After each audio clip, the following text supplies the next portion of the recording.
Épale Venezuela, muy buenas tardes queridos amigos, queridas amigas, bienvenidos como siempre en Buena Hora. Su servidor Mario Villegas listo para compartir con ustedes hasta las 3 de la tarde de este día, viernes 3 de octubre. Nuestro programa, una presentación de Agrepa, el mejor asfalto que se produce en Venezuela. Agrepa, gente seria, asfalto de primera.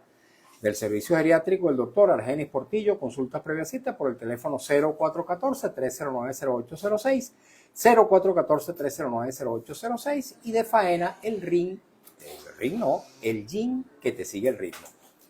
Amigos, antes de iniciar una interesantísima entrevista que vamos a estar realizando el día de hoy, quiero agradecer tanto al Consejo Municipal como a la Alcaldía de Chacao por un reconocimiento que me ha sido entregado esta mañana a propósito del Día del Buen Vecino. Fueron homenajeados vecinos de Chacao, dirigentes sociales, dirigentes y organizaciones comunitarias en un acto protocolar que tuvo lugar en el Teatro de Chacao, en el Centro Cultural Chacao.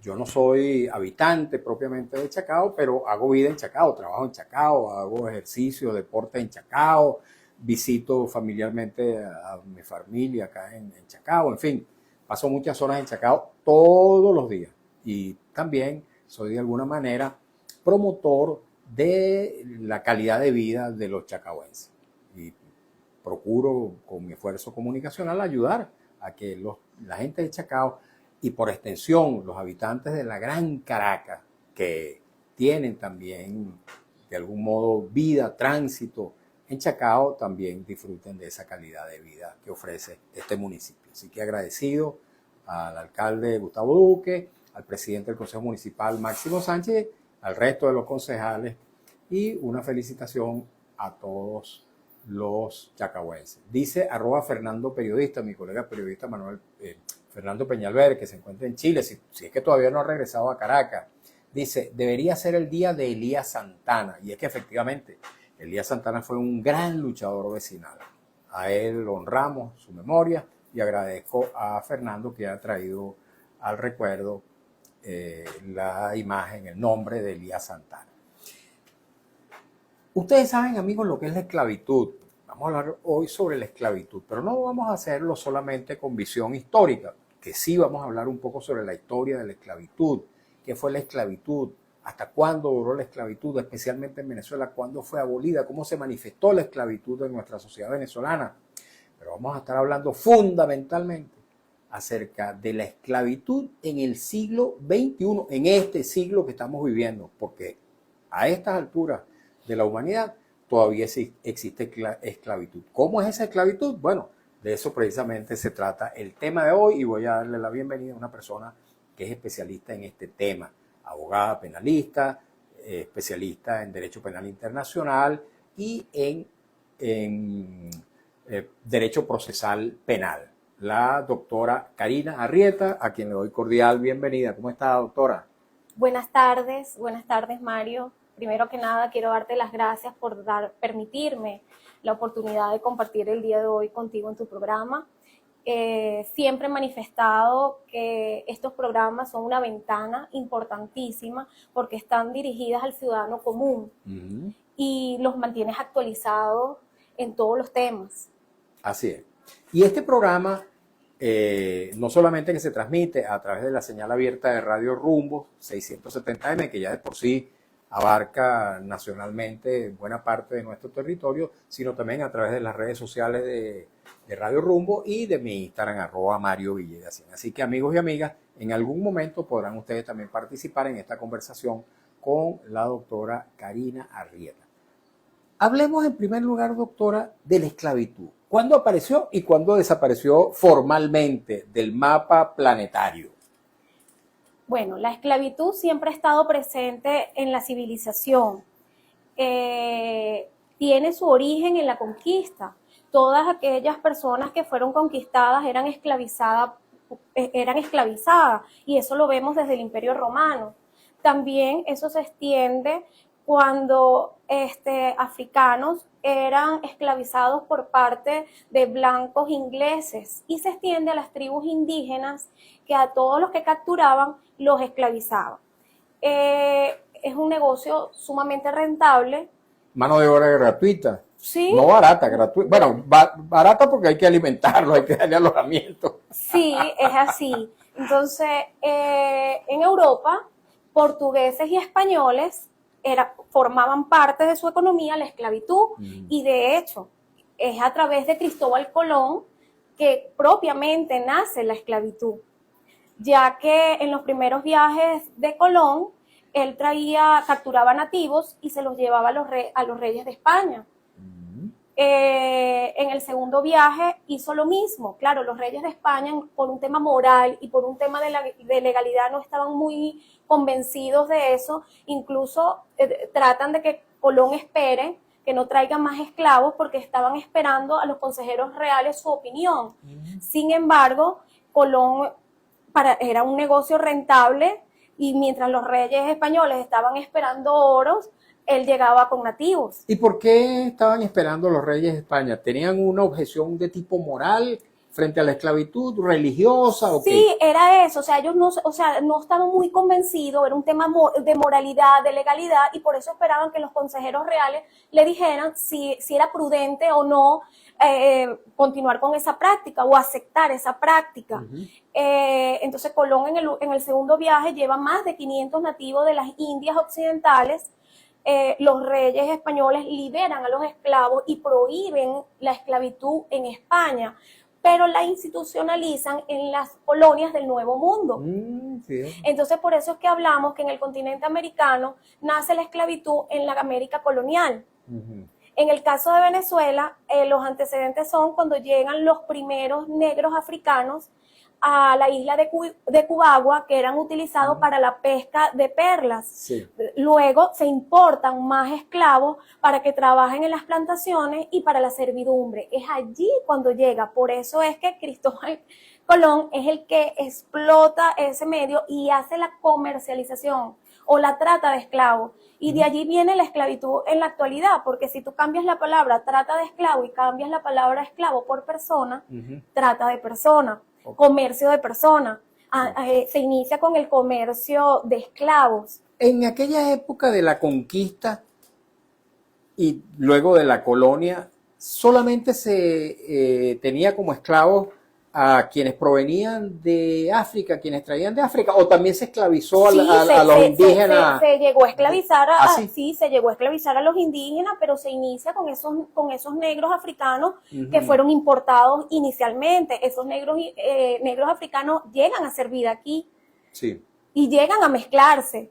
Entonces todas esas personas llegan a ser esclavizadas. Ok. ¿Cuándo y cómo y por qué se queda abolida la esclavitud en Venezuela?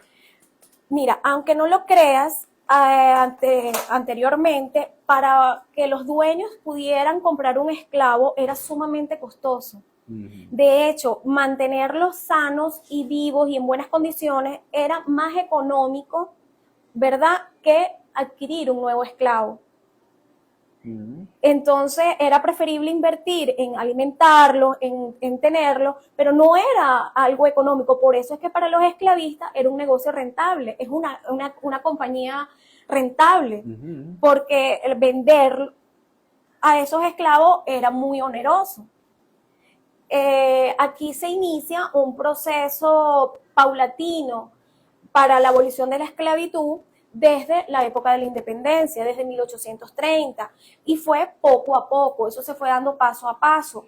¿Cómo fueron esos pasos?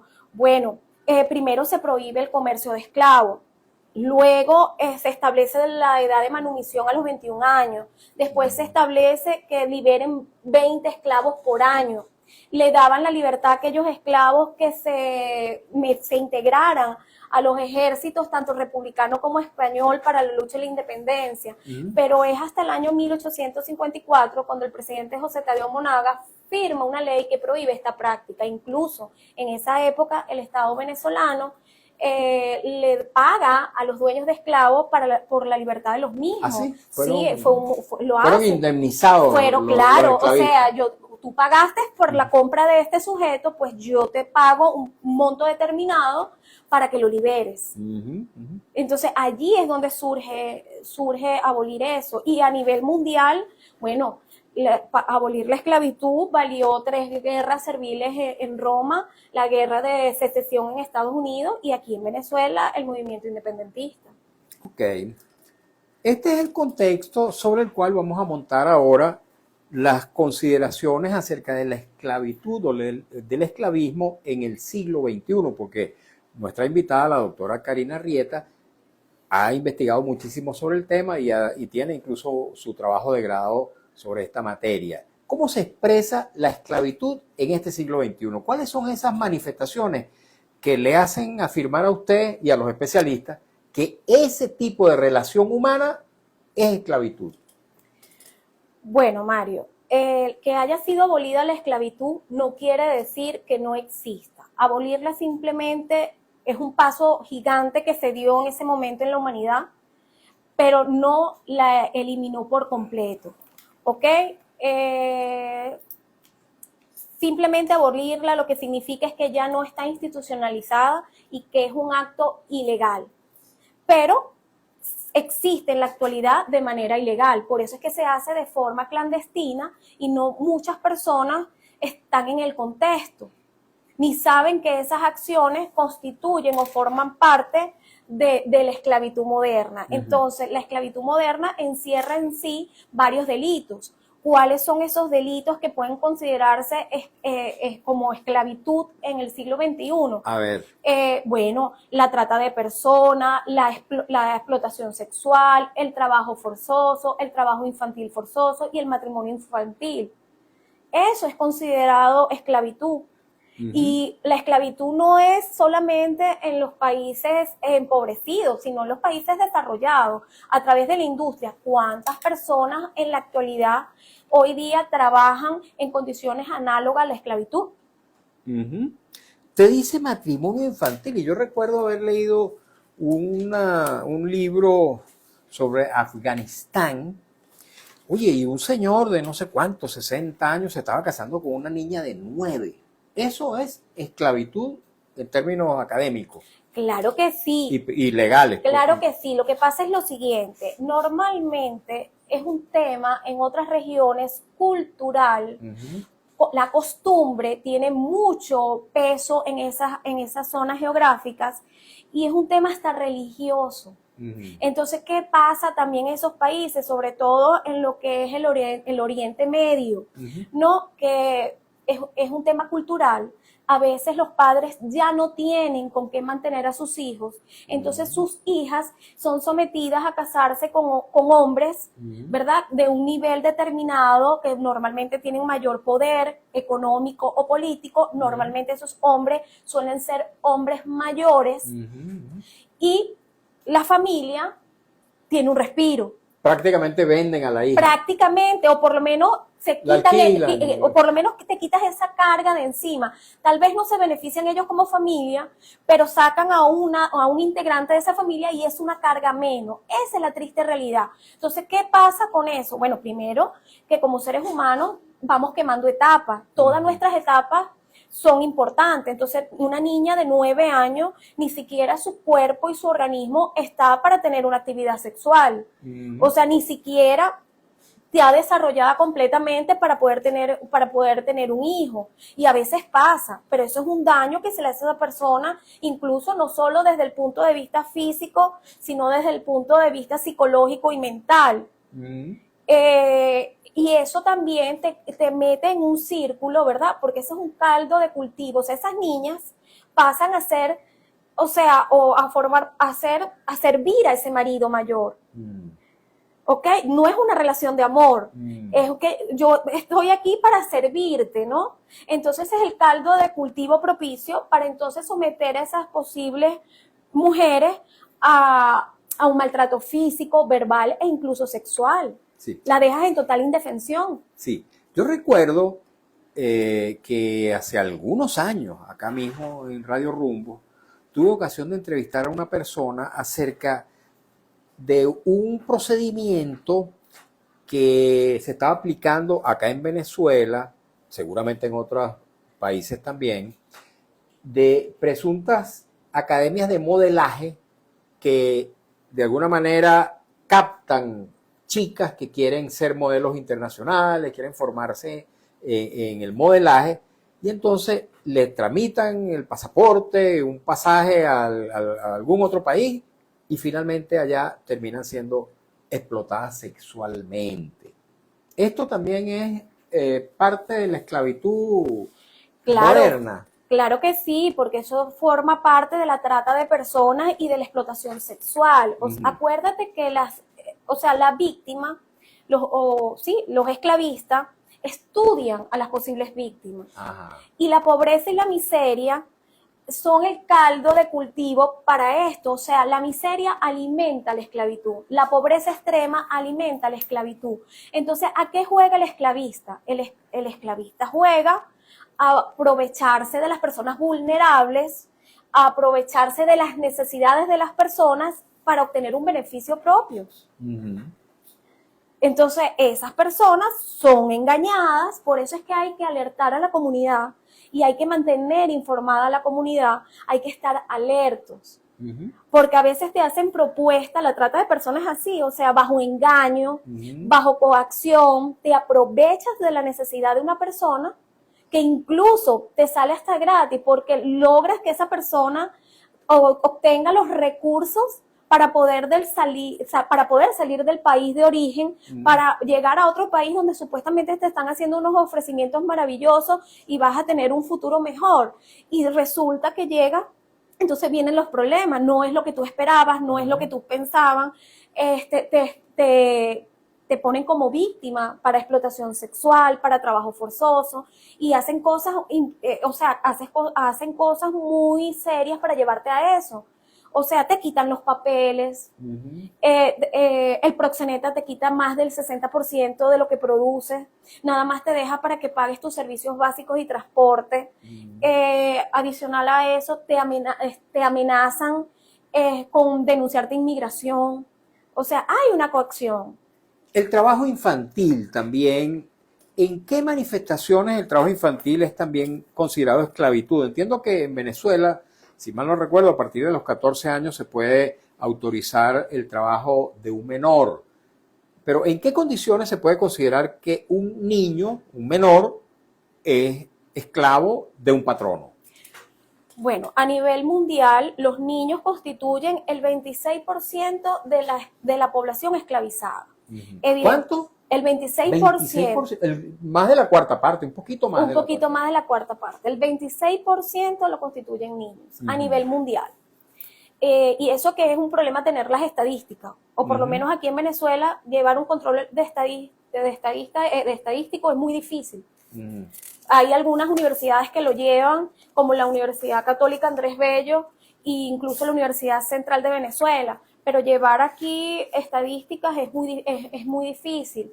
Pero sí, a nivel mundial, lo que es la Organización de las Naciones Unidas y todas esas ONG tratan o se han encargado de más o menos de contabilizar eso y bueno, han llegado a la conclusión de que el 26% de la población esclavizada a nivel mundial son niños. ¿Son niños de qué edades? Mira, a partir de los 8 o 9 años. Como lo dijiste ahorita, para no perder la idea, sí, en Venezuela, a través de la Ley Orgánica de Protección de Niños, Niñas y Adolescentes, hay un articulado donde se permite que los niños pudieran trabajar, o los adolescentes en todo caso. Pero claro, tú ahí tienes que cumplir con una permisología, incluso tienes que sacar unos carnés y unas cosas, y mientras el trabajo no sea en condiciones infrahumanas, mientras el trabajo tenga una remuneración al adolescente, mientras te permitan ejercer tu derecho a la educación y no trabajes en horas extenuantes, siempre va a ser positivo. O sea, un muchacho que después que termine con sus labores escolares y haga todas sus actividades posterior al colegio y va y colabora a la empresa familiar, eso no es esclavitud ni es trabajo forzoso. Todo lo contrario, es una buena idea para enseñar e inculcar en ese adolescente lo que es la responsabilidad. Y estás haciendo un hombre de bien para el mañana. Pero se considera trabajo forzoso o esclavitud cuando todos esos elementos no existen. Ok. Yo he conocido casos, he sabido de casos de niños que son secuestrados, arrebatados del seno familiar por personas extrañas que terminan siendo amputados, por ejemplo, de un brazo o de una pierna y son sometidos luego a la mendicidad. Eso está presente masivamente en la Venezuela de hoy o en la subregión latinoamericana, suramericana. Mira, que niños amputados y eso, verlos aquí en Venezuela lo veo muy difícil, pero sí por lo menos en India lo puedes ver. Incluso una cantidad de niños de Nepal que han sido bajo engaños transportados hacia la India, incluso han sido hasta castrados. Les traen los ojos. Caramba. O sea, eso sí se ve más en esa zona. Claro que aquí en Venezuela sí hay niños que sus padres por diferentes razones los llevan a las calles a trabajar, cosa que no debería existir y que es ilegal. Y muchas de esas madres lo llevan a trabajar y lo que esos niños producen no es ni siquiera para comprar comida. Eso es esclavitud también, Claro, aunque sea la propia madre la que lo aprovecha. Claro, eso es un delito, eso no debería pasar porque eso es un niño que debería estar en su casa o un niño que debería estar escolarizado. Y lo más triste de eso no es que ese dinero los padres lo utilizan para comprar comida. Muchas veces ese dinero es utilizado para comprar drogas. Entonces eso es triste, eso aquí lo ves. Pero en otras partes del mundo ves cosas peores.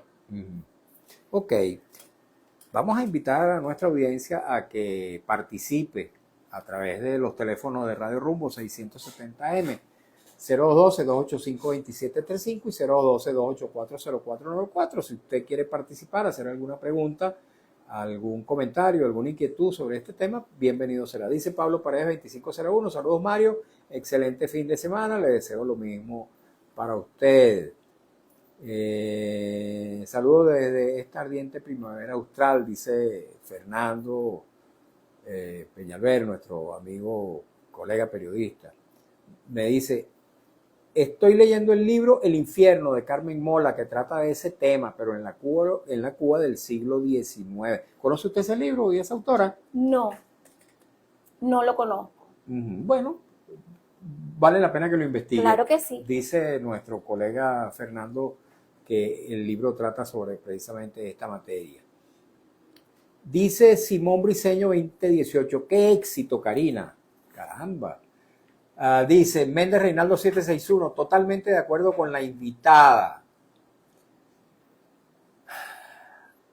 Dice, excelente el tema para abordar, dice la misma persona. Bueno, tema de interés verdaderamente. En Venezuela hay legislación suficiente para atacar la esclavitud moderna. Sí, puedo decirlo como abogado y como litigante que tenemos una legislación interna robusta. Nuestro sistema ha sido adecuado, la legislación interna ha sido adecuado para tipificar estas actuaciones en el tipo delictivo. Y eso es una ventaja para nosotros, porque incluso para poder acudir a instancias internacionales, nosotros debemos agotar la vía interna. Si tú no tienes esos delitos establecidos como tales en la ley, no puedes hacer nada. Entonces, aquí en Venezuela lo tienes consagrado en la Constitución de la República Bolivariana de Venezuela, en su artículo 54, te establece que ninguna persona podrá ser sometida a esclavitud o a la trata. Tienes el Código Penal venezolano en su artículo 173, donde te establece unas penas para aquellas personas que sometan a otra a esclavitud o a cualquier condición análoga. Tienes la ley orgánica contra la delincuencia organizada y el financiamiento al terrorismo, porque aquí hablamos que son redes criminales las que se dedican a hacer esto y establece una pena súper alta. Adicional a eso, esta ley permite que a la víctima se le haga una indemnización y que sea reinsertada a la sociedad, y eso es importantísimo. tenemos una ley, que es la ley, como quien dice, la ley bandera, que es la ley orgánica, la ley orgánica sobre el derecho de las mujeres a una vida libre de violencia, que también en sus artículos establece una penalidad para aquellas personas que sometan a otro a la prostitución forzada, y tiene un agravante cuando se trate de niños, niñas y adolescentes. Otra cosa importante que ha hecho el país en este tema es que en el año 2021 la Presidencia de la República aprobó un decreto donde se habla de un plan nacional contra la trata de personas. Eso ha sido muy interesante. En el año 2023 el fiscal general hace una alianza con la UNICEF y crea un manual de investigación del delito de trata de personas. Entonces podemos decir que en Venezuela tenemos una legislación robusta.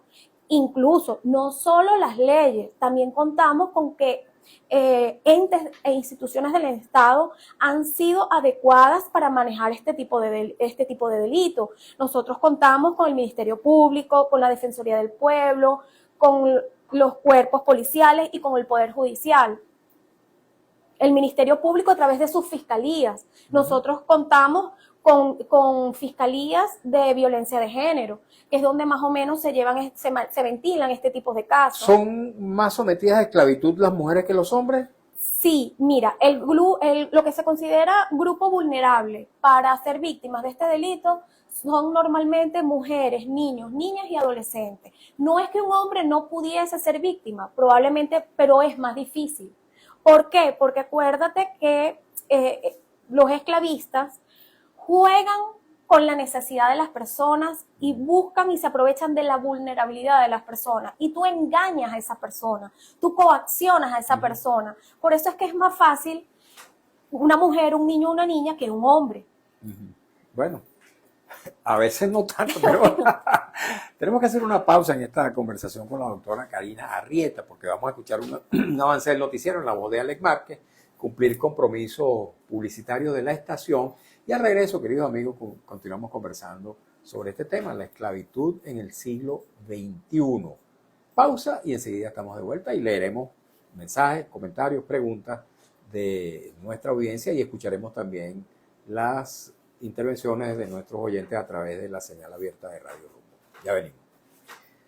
Doctora, mientras viene el compañero a leer el avance del noticiero, cuéntenos, ¿por qué se interesó usted en este tema, en profundizar en la investigación sobre el tema? Mira, Mario, yo me gradué, tengo 20 años de graduada, ejercí mucho tiempo, pero después tuve como una retirada de mi profesión porque me dediqué a ser mamá y me quedé con mi hija mayor que hoy día va para 14 años, ahorita en diciembre, los primeros 7 años con ella, después nace el segundo y me dediqué a ello. Una vez que ya la grande ya va para 14 y el otro ya tiene 7 años, yo respiré un poco y dije, bueno, ya es hora de prepararme y empecé a hacer mi especialización en Derecho Penal Internacional. Y uno de los temas que vi fue los delitos de lesa humanidad, y esto forma parte de un delito de lesa humanidad. Entonces, dentro de los literales estaba la esclavitud, y me pasó lo que le pasa a todo el mundo, la esclavitud. Entonces me acuerdo que uno de los profesores puso a escoger a los estudiantes, mira, me tienen que agarrar uno de los delitos para que lo desarrollen. Y cuando yo tenía otro delito, no me acuerdo en este momento, lo habían agarrado todo y al final me quedaban como dos. Yo dije, bueno, yo voy a agarrar la esclavitud porque, bueno, ¿qué me quedará? Sí. Y cuando empiezo a leer, digo, Dios mío, o sea, qué ignorante y qué tema tan importante. Y ahí hice mi tesis de grado y después la profundicé para mi maestría. Entonces yo dije, esto tiene que tener otra utilidad. No solamente para que me haya servido para obtener un título, sino que esto debería hacerse eco y la gente debería conocer de esto. Hay que educar a la sociedad venezolana en estos temas. Hay que educar, claro que sí, porque es que mira, para prevenirlo y estar alerta y utilizar las herramientas, o sea, utilizar lo que es la globalización y las redes sociales como herramientas para prevenir, porque si no son herramientas para las redes criminales. Bueno, aquí estamos a la orden. Gracias. Así es. Vamos a escuchar a Alex Márquez.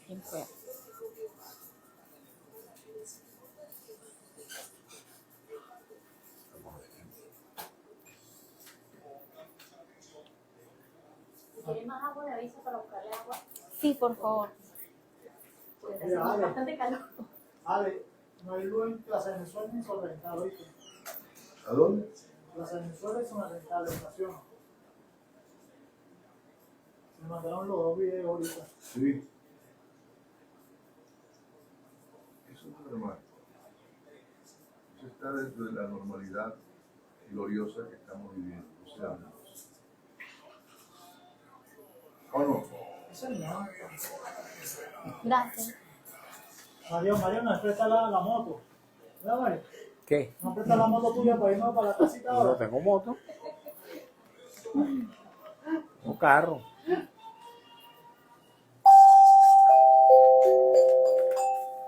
Antiluego se informa que los efectivos militares fallecieron hoy viernes, luego que un helicóptero de la Fuerza Armada Nacional Bolivariana en el que viajaban se precipitara a tierra en el estado de Aragua.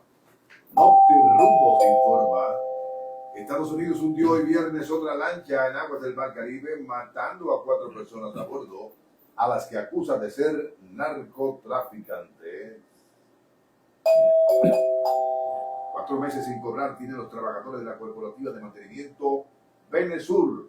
Laboran en la sede de la CanTV en la Avenida Libertador. En su mayoría son trabajadores de la tercera edad y nadie los ayuda. Informó Notirumbos.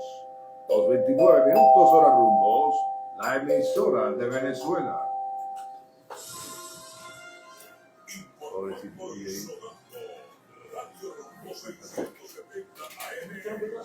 ahí. Allí. Te vi. Seguimos en Buena Hora por Radio Rumbo 670 AM. 75 años con Venezuela. Voy, Ale. Continuamos, queridos amigos, queridas amigas, y es momento de hablarles del servicio geriátrico del doctor Argenis Portillo. El doctor Argenis Portillo, médico geriatra de larga trayectoria, de larga experiencia, tiene un compromiso existencial con la salud de los adultos mayores. Es, aparte de médico geriatra, médico intensivista, profesional de la medicina crítica y profesor de las escuelas de medicina Vargas de la UCB y de la Academia Militar. Su consultorio está situado en la esquina de Las Ibarras, en la avenida Urdaneta, también en el anexo del Hospital de Clínicas Caracas, en San Bernardino, y presta servicio domiciliario en el caso de que el paciente así lo requiera. Tome nota, por favor, de su número telefónico, que le puede resultar de suma utilidad. 0414-309-0806, 0414-309-0806. Y continuamos hablando con la doctora Karina Rieta. Ella es profesional especializada en Derecho Procesal Penal, pero también en Derecho Internacional, en Derecho Penal Internacional. Y a propósito de esa condición, yo quiero hacer un alto en esta conversación sobre la esclavitud, sobre el esclavismo en el siglo XXI, para hablar un poquito sobre esta noticia que acaba de leer nuestro compañero Alex Márquez. Una nueva embarcación, al parecer venezolana, con personas a bordo, 4 personas a bordo, ha sido volada por un misil norteamericano de estas naves militares que están en el Mar Caribe, en las cercanías del mar territorial venezolano. Me gustaría saber, doctora, ya esta es la tercera o la cuarta embarcación que ha sido víctima de este tipo de actos de guerra, sean o no narcotraficantes sus ocupantes. Me pregunto, desde el punto de vista jurídico, ¿cómo caracteriza usted estos hechos? ¿Esto es válido? ¿Esto se puede hacer desde el punto de vista de la legislación internacional? ¿O qué requisitos debería cumplir el Estado norteamericano, en este caso, para poder atacar a una nave, una embarcación que presuntamente esté traficando con drogas? Bueno, evidentemente no es un procedimiento correcto, no es un procedimiento legal, porque todo ser humano tiene un derecho a la defensa, tiene un derecho al debido proceso y a que se le viole y que se le respeten sus garantías. tanto desde la normativa interna como desde el punto de vista del derecho internacional. El derecho internacional posee también un cuerpo robusto donde se encuentran regulados los derechos humanos de las personas. No importa que la persona sea un criminal de altura, toda persona tiene derecho al debido proceso, para eso existen los tribunales, para eso existen los órganos competentes, para entonces imputarle un cargo o un delito a una persona, y si es de ser condenada, sea condenada, pero esa persona tiene derecho a tener un abogado, a que lo represente, a que busque si hay atenuantes o agravantes de la acción que acaba de hacer. Pero tú no puedes acabar con la vida de una persona porque sea un delincuente. O sea, porque estás violando muchos derechos, el derecho a la vida, o sea, derechos y garantías. Se está convirtiendo también en otro delincuente. Claro, que lo hace, actúa, o sea, no está bien, no es correcto. Caramba, ¿y cómo se puede proceder frente a esos hechos? ¿Qué hacer la sociedad mundial? ¿Qué puede hacer frente a estos acontecimientos desde el punto de vista del derecho penal internacional? No, bueno, se pueden tomar acciones internacionales. Los organismos multilaterales, por ejemplo. Claro, y se pueden llegar a negociaciones. El problema es que ambas partes estén dispuestas a sentarse y negociar y hablar y tratar de manejar esto, canalizarlo por los caminos regulares, como se debe hacer.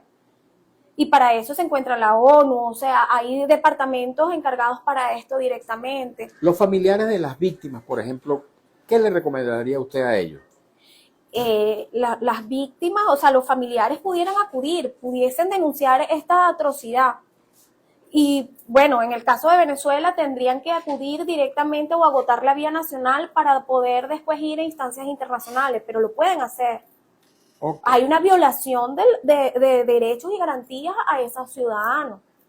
Y como ciudadano, y por lo menos en mi caso, como profesional y como penalista, no puedo estar de acuerdo con eso. Ok, vamos a continuar ahora con el tema que veníamos tratando, el tema de la esclavitud en el siglo XXI. Voy a leer mensajes que nos han llegado a través del Internet. Dice Méndez Reinaldo 761, saliéndome del tema, hoy los Estados... Bueno, fíjense, otra persona habla de la misma materia que estábamos comentando a partir de la noticia que leyó Alex Márquez. Dice, saliéndome del tema, hoy los Estados Unidos volvió a explotar una lancha con 4 tripulantes muertos. Y digo yo, ¿dónde están las evidencias? Bueno, las evidencias desde el punto de vista jurídico desaparecen, ¿no, doctora? Claro, es que eso es otro. O sea, ¿cómo tú puedes demostrar que en esa embarcación había droga? ¿Cómo puedes demostrar tú que esa persona era un narcotraficante? O sea, toda la cadena de custodia de las pruebas la pierdes. Es más, si explotas una lancha, ¿dónde queda la evidencia? Ok. Dice León del Valle 62, volviendo al tema que tocábamos antes. Hay hombres víctimas. Yo le preguntaba a ella si los hombres o las mujeres son más propensos a ser víctimas de la esclavitud. Ella decía que las mujeres, pero fíjate, dice León del Valle 62. Hay hombres víctimas, más de lo que pudiéramos imaginar. Hay toda una matriz que impulsa la frivolidad sodomizada. No entiendo mucho lo que quiere decir. Tampoco. ¿A usted tampoco? Tampoco. Ok, vamos a seguir leyendo. Y dice, agrega ella, en Venezuela existe en este momento toda una dinámica esclavizante en los jóvenes, árabes, chinos y nacionales enchufados. Despertar a esta realidad también se hace urgente. Más mensajes. Méndez Reinaldo toma la palabra y dice, ¿se imagina que pase que se escapen presos políticos y salgan en lancha y los exploten? La locura. Ok, vamos a recordar los teléfonos de la estación y vamos a abrir los teléfonos por si alguna persona que nos está escuchando a través de la señal abierta quisiera participar en esta conversa con la doctora Karina Arrieta. Ella es abogada penalista, especialista en Derecho Penal Internacional y en Derecho Procesal Penal. 0414, perdón, voy a dar el teléfono del doctor Arenis Portillo. 0212-285-2735, 0212-285-2735 y 0212-284-0494, 0212-284-0494 para hablar específicamente acerca de este tema de la esclavitud en el siglo XXI. Hablábamos en la parte anterior en el segmento anterior acerca de la necesidad de que sea educada la sociedad en esta materia. Hay programas, hay planes, tanto del sector público como del privado, para hacer del conocimiento de la sociedad estos delitos que se están cometiendo y cómo prevenirlos.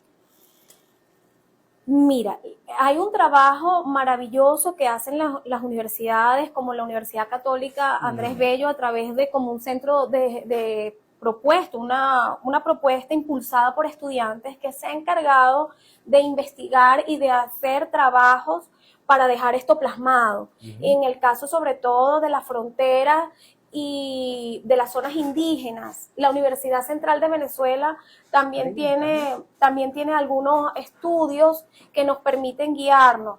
Sí los hay.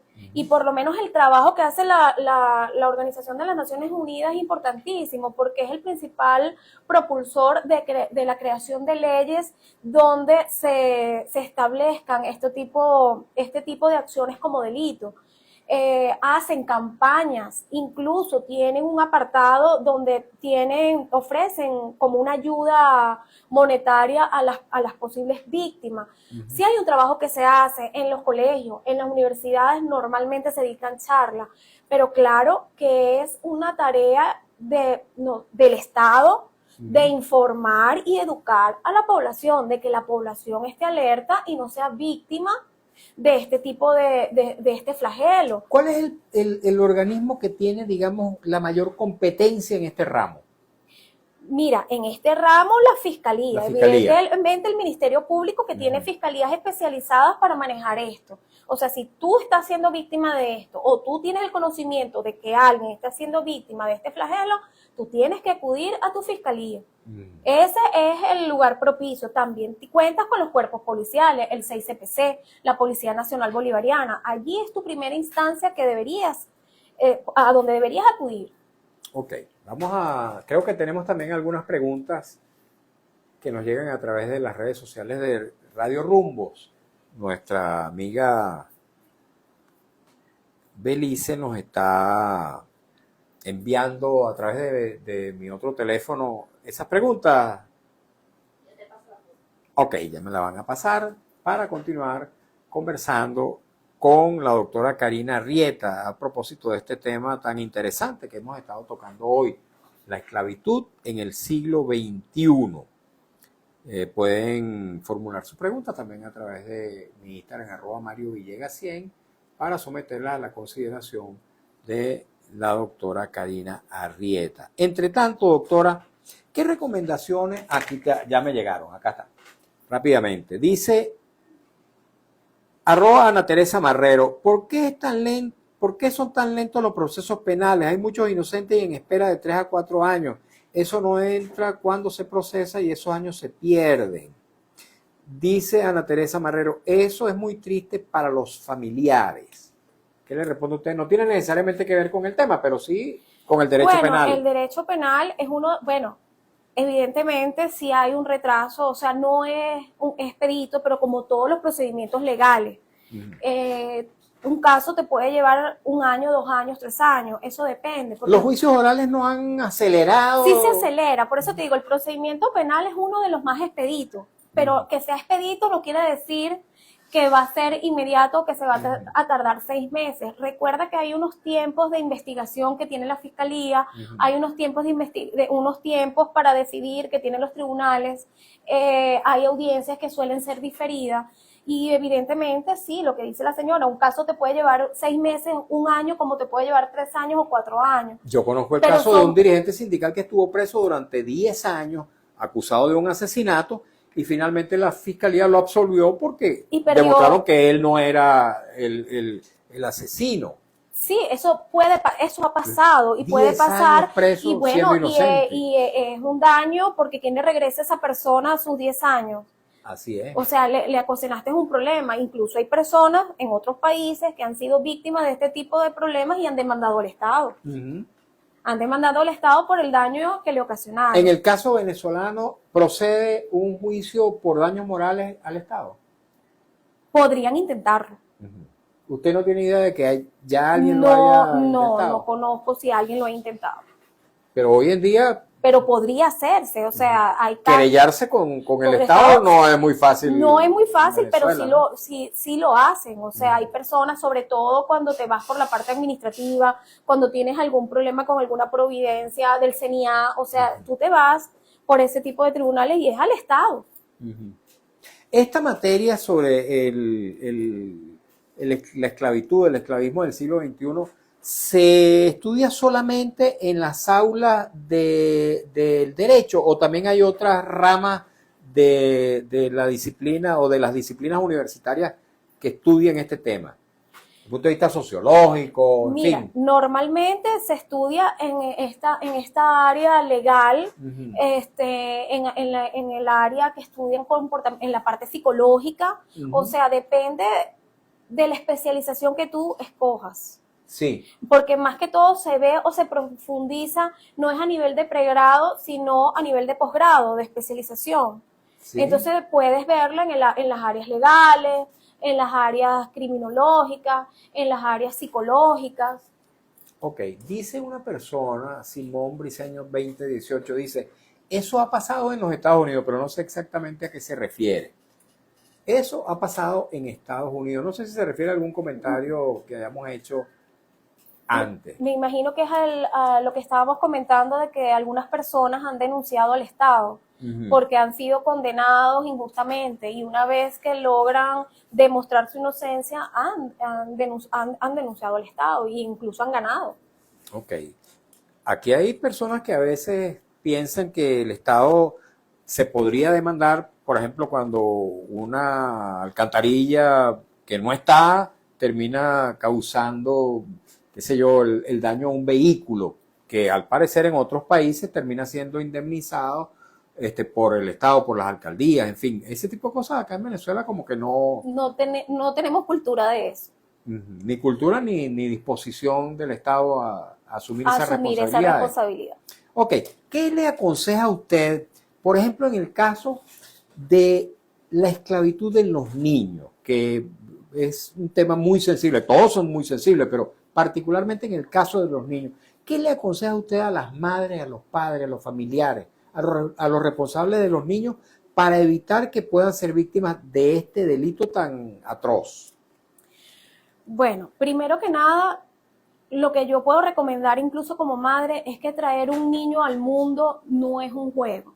O sea, nosotros debemos prepararnos a la hora de ser padres. O sea, y analizarnos desde todos los aspectos. O sea, desde el punto de vista económico, desde el punto de vista social, de la disposición que tengamos. O sea, de verdad si queremos ser padres o no.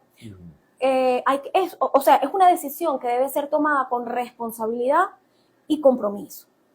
Eso antes que nada. En segundo lugar, el rol fundamental que tiene la familia es importantísima y el rol de los padres como supervisores. O sea, tú no tienes un saco de papa y lo puedes dejar en cualquier esquina. O sea, tú tienes una vida que es tu responsabilidad y la tienes en tus manos. Entonces, y tú tienes que tener claro que tú estás formando hombres y mujeres del mañana, ciudadanos del mañana. Entonces, tú tienes que hacer el mejor trabajo para formar a esas personas. Entonces, tú tienes que estar pendiente y como te lo decía hace rato hablando, tenemos que utilizar las redes sociales e incluso la globalización como herramientas para combatir este flagelo.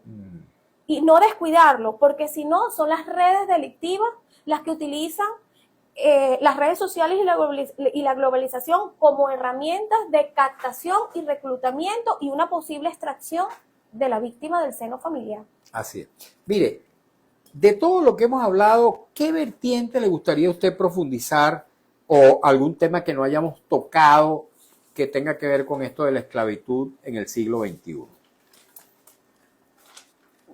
Mira, Mario, hay un tema en el trabajo forzoso que a veces no se habla mucho. O sea, cuando hablamos de trabajo forzoso, siempre nos referimos de aquellas personas que obligan a trabajar en condiciones infrahumanas a otras. Sí. Nos referimos incluso a aquellas personas que son sacada bajo engaño del país a otro a trabajar en estas condiciones y eso, pero no hablamos del trabajo forzoso patrocinado por el Estado. En el caso, por ejemplo, de los presos, en otros tiempos lo hacían. Yo no sé si en este momento Bueno, también se hace. sí se hace. Una persona que está condenada a no sé cuántos años, la ponen a hacer trabajo forzoso. Ese trabajo forzoso patrocinado por el Estado ¿También es esclavitud? claro que forma parte de la esclavitud porque forma parte de trabajo forzoso, solo que no es patrocinado por terceras Particulares. personas, por particulares, sino por el propio Estado. Y de eso casi nunca se habla. O sea, tenemos conocimiento, lo hemos escuchado, lo hemos visto tal vez en películas y aquí en Venezuela lo vivimos en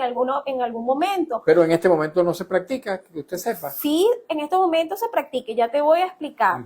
Mira, por lo menos en Corea del Norte, en Corea del Norte a sus ciudadanos, muchas veces el Estado le exige por un tiempo determinado trabajar para él.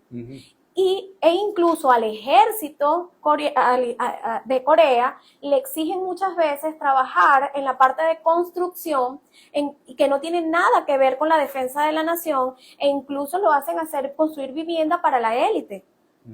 Y de eso no se habla. En el caso de la parte penitenciaria, tenemos que muchos países lo practican, por lo menos en Estados Unidos, para el año 2020, la mayoría de los presos sanos estaban trabajando y hay estados donde no se les reconoce ninguna remuneración, como es Texas, Alabama, Georgia. Esclavitud. No se les paga. Hay otras empresas federales, ¿verdad?, que les pagan 0.90 centavos de dólar por hora trabajada. Sin ir tan lejos, en California, en el año 2017, más de 2.500 presos fueron los que se encargaron de atacar todo lo que eran los incendios forestales.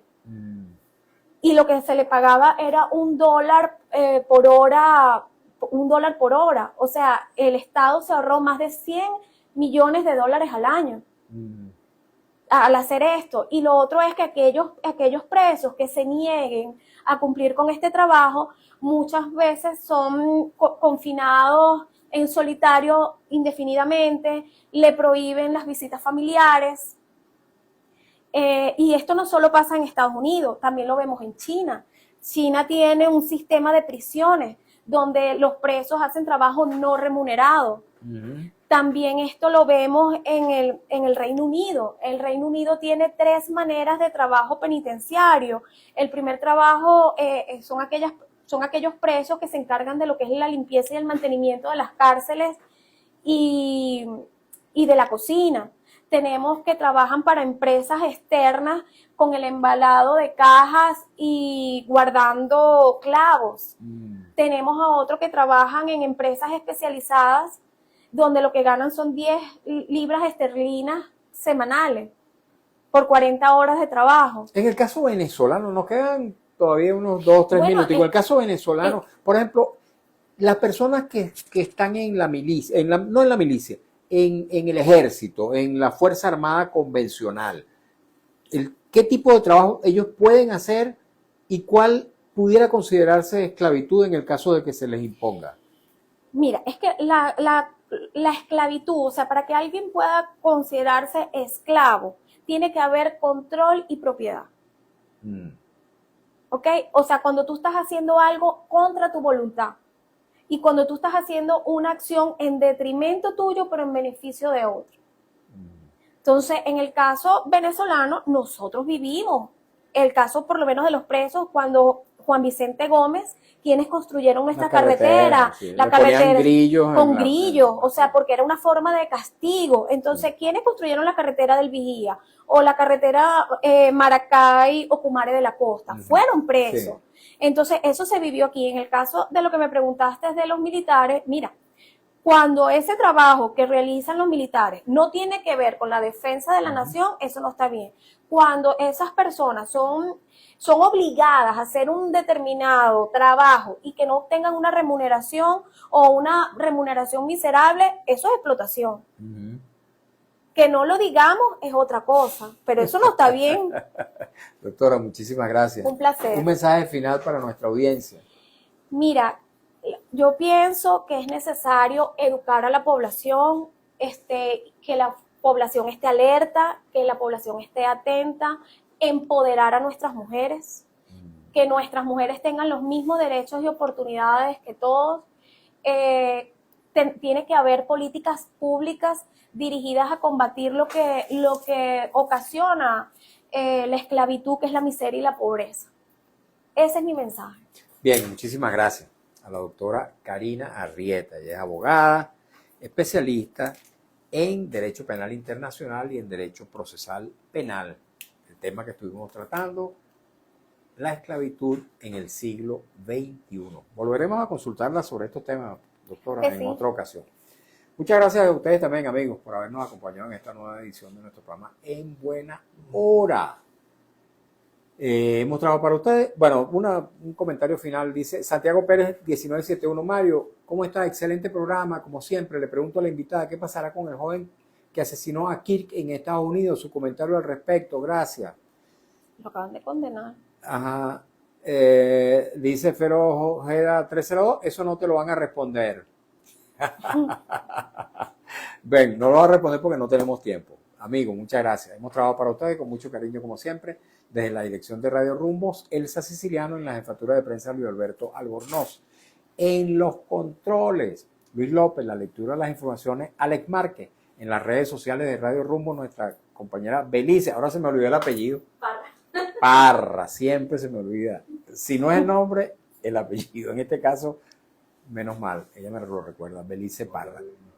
Amigos, nuestro programa ha sido una presentación de Agrepa, el mejor asfalto que se produce en Venezuela. Agrepa, gente, sería asfalto de primera del servicio geriátrico del doctor Argenis Portillo. Consulta previa cita por el teléfono 0414-309-0806, 0414-309-0806 y de Faena, el gin que te sigue el ritmo. Tengan todas y todos muy buenas tardes y un feliz fin de semana.